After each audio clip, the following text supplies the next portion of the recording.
Un cri sur mes lèvres, ma vie te célèbre, tu es bon. Ok, plus d'amen. Merci. Luc 4, on va directement dedans. Ok, on ne va pas vous tenir jusqu'à midi, on va faire rapide. Et je le dis et je vais l'être. Et c'est le Saint-Esprit qui va faire le reste. On parle de Jésus. Jésus se rendit à Nazareth, où il avait été élevé. Et selon sa coutume, il entra dans la synagogue le jour du sabbat. Il se leva pour faire la lecture. On lui remit le livre du prophète Ésaïe. Ah oui. L'ayant déroulé, il trouva l'endroit où il était écrit « L'Esprit du Seigneur est sur moi, parce qu'il m'a oint pour annoncer une bonne nouvelle aux pauvres. Il m'a envoyé pour guérir ceux qui ont le cœur brisé, pour proclamer aux captifs la délivrance et aux aveugles le recouvrement de la vue, pour renvoyer libres les opprimés, pour publier une année de grâce du Seigneur. » Ensuite, il roula le livre, le remit aux serviteurs et s'assit, et tous ceux qui se trouvaient dans la synagogue avaient les regards fixés sur lui. En lisant ce texte, les amis, ce matin, nous voyons que Jésus savait exactement ce qu'il devait faire. Et ma première question pour nous, à la fin de cette semaine de jeûne, savons-nous ce que nous devons faire? Ok? Il savait, Jésus, qu'il était équipé pour faire le travail, faire le job, faire la mission. Et ma deuxième question sur vous ce matin pour commencer, est-ce que je sais si je suis équipé pour faire le travail? Est-ce que je reconnais que je suis équipé pour faire le travail? Est-ce que je sais si je suis équipé pour faire le travail? L'Esprit de Dieu, le Saint-Esprit repose sur Jésus et sur vous, sur nous. Il nous donne la possibilité d'exercer notre ministère, son ministère, le service envers les autres et envers notre entourage. Et ceci de la même façon que Jésus l'a fait sur terre. Il est simple le message, il va continuer à être très simple. Jésus était conscient du revêtement de puissance qu'il avait, de l'équipement qu'il possédait, de l'onction même qui reposait sur lui. Il était conscient. Il me semble parfois, nous avons de la difficulté à calculer réellement, ainsi qu'à évaluer ce qui est à nous, ce qui est nôtre, ce que Dieu a placé en nous. N'oublions jamais que le Saint-Esprit, encore plus après et à la fin d'une semaine de jeûne, n'oublions pas que le Saint-Esprit qui vit en nous, il nous accompagne chaque jour. Il vit en toi, il repose sur toi, il marche avec toi. Il est ton ami fidèle et ton précieux conseiller. L'Esprit du Seigneur est fort. Ok, il n'est pas juste fort, il est capable de parler. Merci. Il est capable de commander. Il est capable de manifester la puissance et la grandeur de Dieu sur la terre. Alors, chers amis, l'onction est alors activée au travers de votre foi. C'est juste par la foi que l'onction est activée. Afin que quoi? Que le plan et la destinée de Dieu s'accomplissent au travers de vos vies. Il est simple, le texte. Et si on continue, je vais vous montrer en pratique ce que ça donne, mais on l'a déjà entendu ce matin, on pourrait le sauter, mais je vais le faire très vite, parce que j'aime les histoires. Je suis un enfant, je vous l'ai déjà dit plusieurs fois. Acte 3, versets 1 à 11, je vais lire jusqu'à 10. Un jour, Roger et Olivier, François et François, montaient au temple pour la prière à 3 heures de l'après-midi. Oh tiens, ça s'est passé aujourd'hui, cette semaine. On était juste en train d'y apporter un infirme. C'était un homme paralysé depuis sa naissance. Il s'installait tous les jours à l'entrée de la cour du temple, près de la porte appelée la belle porte, pour qu'il puisse demander l'aumône à ceux qui se rendaient au sanctuaire.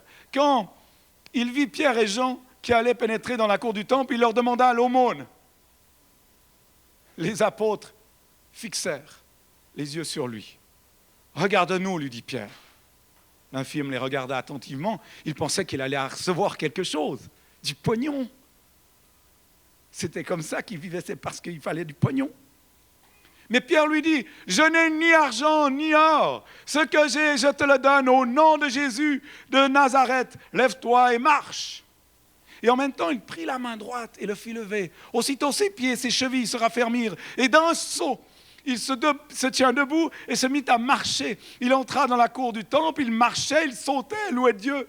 Tout le monde le vit ainsi marcher et louer. On le reconnaissait, on disait, c'est bien lui qui toujours était assis à mendier près de la porte du temple. Ce récit nous parle de deux hommes, deux frères dans la foi, deux disciples qui avancent dans la foi sur le chemin de la sanctification et qui se trouvent devant la porte, la belle porte du temple. Là, il y a un homme assis, boiteux, sûrement que d'autres personnes n'avaient déjà vu. Bob était passé, Tania était passée. Oh, ils n'avaient pas le temps, ils étaient trop occupés. Ils n'ont rien fait parce qu'ils étaient peut-être désintéressés. Il est toujours là, c'est toujours le même. Mais je pense plutôt qu'ils ne se sont pas arrêtés. Vous savez pourquoi?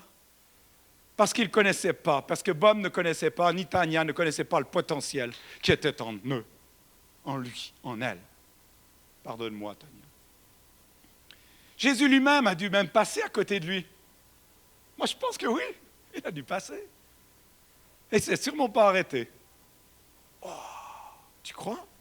Ben oui, parce qu'il s'est dit, c'est les disciples qui vont faire le job. Il faut qu'ils s'amusent un peu. Ben ouais. C'est qui aujourd'hui? Il est où Jésus sur terre? Il y en a plein là. Ce que nous voyons, c'est que Pierre et Jean sont des individus qui savent qu'ils ont reçu et ce qu'ils ont reçu et ce qu'ils possèdent. Ils savent ces deux choses. Ils savent qu'ils ont une onction sur eux. Ils savent qu'ils ont l'Esprit du Seigneur sur eux pour faire les œuvres de Jésus, mais même aussi pour faire des œuvres encore plus grandes que Jésus a fait. Ils savent ça. Et la phrase que Pierre prononce dans ce texte, elle est forte de sens. Ce que j'ai, je te le donne. Au nom de Jésus de Nazareth, lève-toi et marche. Nous voyons un Pierre qui met en action ce qu'il possède. Et là, j'ai besoin d'un amen, les amis. Purée. Il met en action ce qu'il possède. Le grand trésor qui est en lui. Il sait ce qu'il a. Vous savez ce que vous avez? Purée, attendez-vous qu'il va au Twix, ça va bouger. Il ne reste pas là à rien faire. Il agit en fonction du besoin et il active la puissance et l'onction qu'il a reçue et qu'il sait avoir en lui. Oui, parce que les amens, c'est ainsi soit-il. Hein? Ça engage un amen.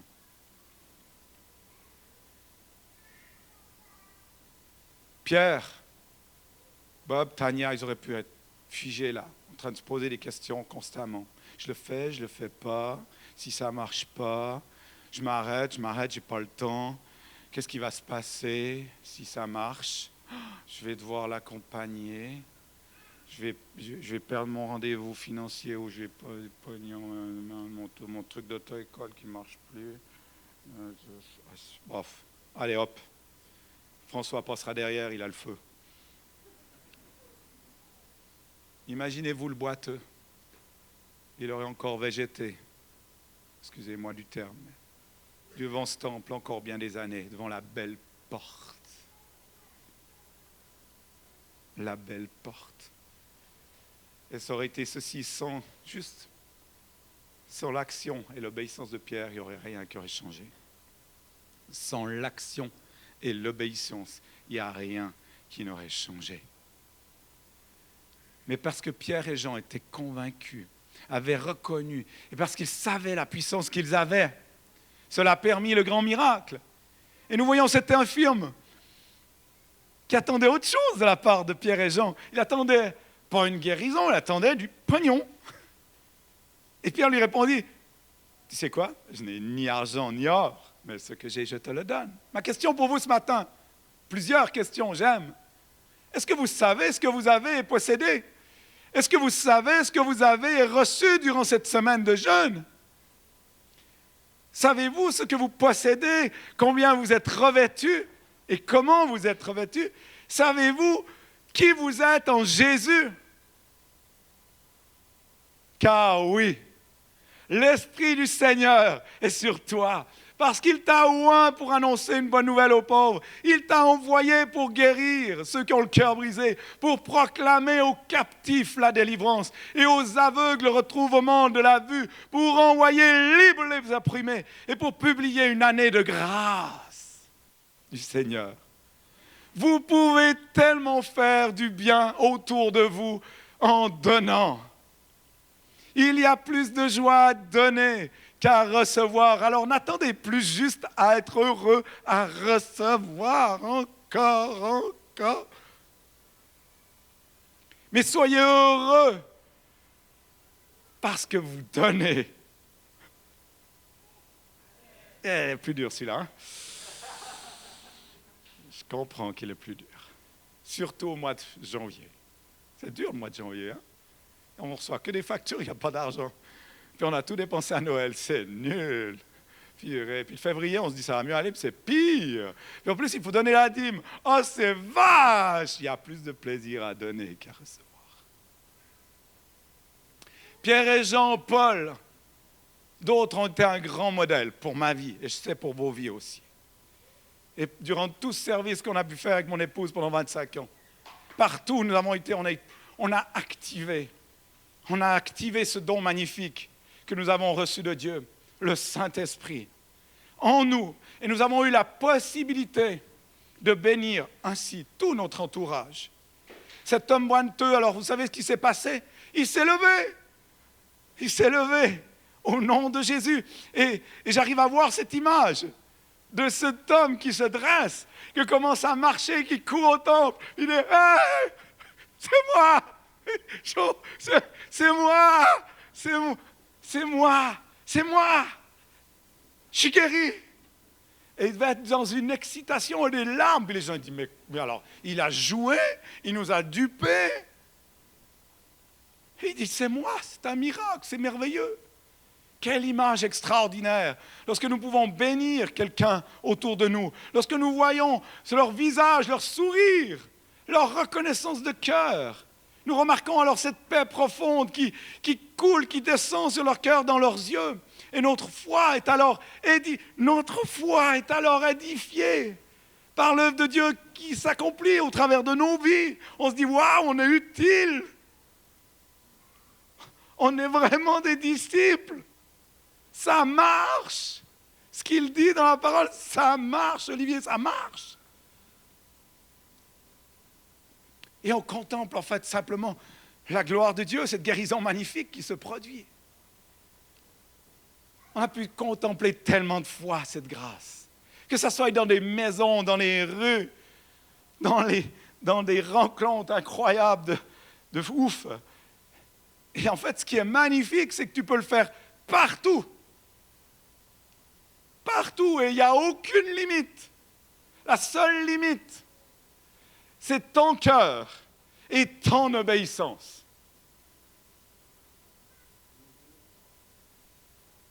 La seule limite, ce n'est pas le lieu, c'est ton cœur et ton obéissance. Et vous savez quoi? Il faut croire. C'est la foi.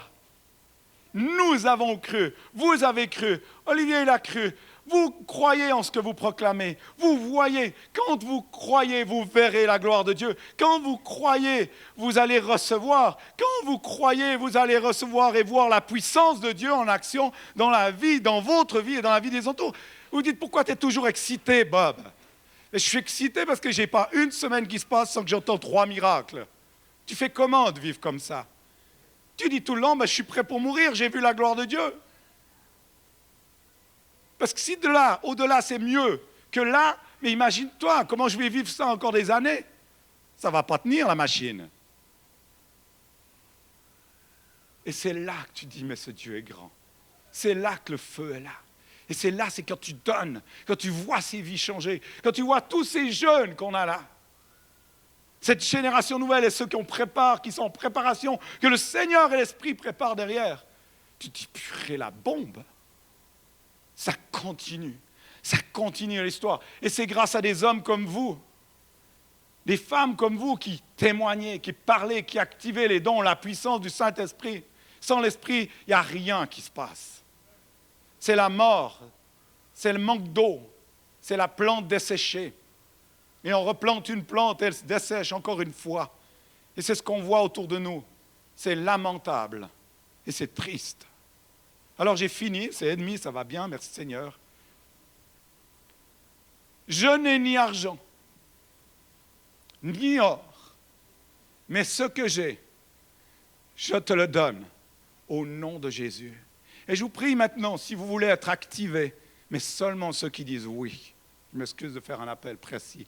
Si vous n'avez pas envie, mais s'il vous plaît, ne vous levez pas. Sinon, vous allez être condamnés derrière, par vous-même, pas par les autres. Ou si tu as envie de bouger, de te mettre en mouvement, puis que tu as entendu quelque chose se passer dans toi aujourd'hui, par ce message et par ce qui s'est passé dans la semaine, lève-toi maintenant, mon Dieu, et on va prier ensemble. Et qu'aucun jugement ne se prenne maintenant dans le nom de Jésus. On va prier.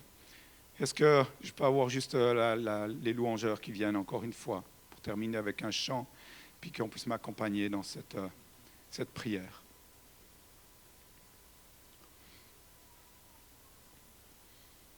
Ce message a été enregistré, je le donne à la gloire de Dieu. Je vous bénis les amis du Zoom, je bénis la France aussi qui est avec nous. J'ai les salutations encore de Joe, Giovanni, qui est Alberti, qui est en France, à Nice. Oui, il nous manque, je me réjouis, j'ai dit que je descendrai au mois de février, je vais aller là-bas, je vais aller bénir cette famille et tous ceux qui sont autour. C'est pas fini, Lyon non plus, c'est pas fini. Il y a plein de gens qu'on a laissés en attente, une trentaine de personnes. On revient, on va venir plus fort qu'avant. Les choses vont se mettre en place sans nos forces, par la grâce de Dieu. Et je le proclame aujourd'hui. Et je le proclame avec l'Église qui est derrière. On bénit aussi Toulouse qui est en train de faire une œuvre magnifique sur Neuchâtel. Son œuvre grandit et il est tellement heureux. On bénit Dieu pour tout ce qui va se passer, pour les voyages, pour Samuel aussi qui est au Tchad. On est en pensée, en parole avec lui. On est là. Ensemble, un corps uni, par un même esprit. Et nous croyons que Dieu fait des choses encore plus belles durant cette année 2022. Et cet esprit, je te prie de descendre encore une fois, de mettre une compresse de plus, de serrer encore un tour, un quart de tour, un tiers de tour, ce que tu veux, ou 2 tours s'il faut, à ce boulon. Seigneur, afin qu'on soit juste étanche, épuré, serré à toi. Seigneur, que maintenant que tu puisses toucher chacun de nous ce matin, je prie que tu puisses activer leur foi, activer ta puissance, la puissance de ton esprit à chaque fois qu'ils obéiront à ta parole, qui sera inspirée par l'esprit. Je prie maintenant que le Saint-Esprit soit activé et déversé sur vous tous. Viens, Saint-Esprit.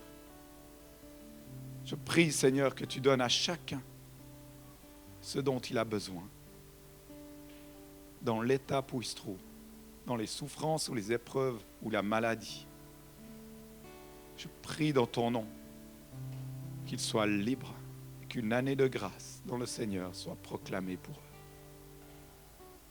Et tout ça, je le fais, Seigneur, pas en mon nom, qui je suis pour le faire, mais en ton nom, au nom de Jésus, Jésus-Christ, Fils de Dieu, Jésus-Christ de Nazareth, Roi des Juifs, Tout-Puissant, El Shaddai, Père triomphant, Dieu Sauveur, Seigneur des Seigneurs, lumière du matin, Prince de vie. Et je dis maintenant, lève-toi, sois changé et transformé et commence à sourire à nouveau.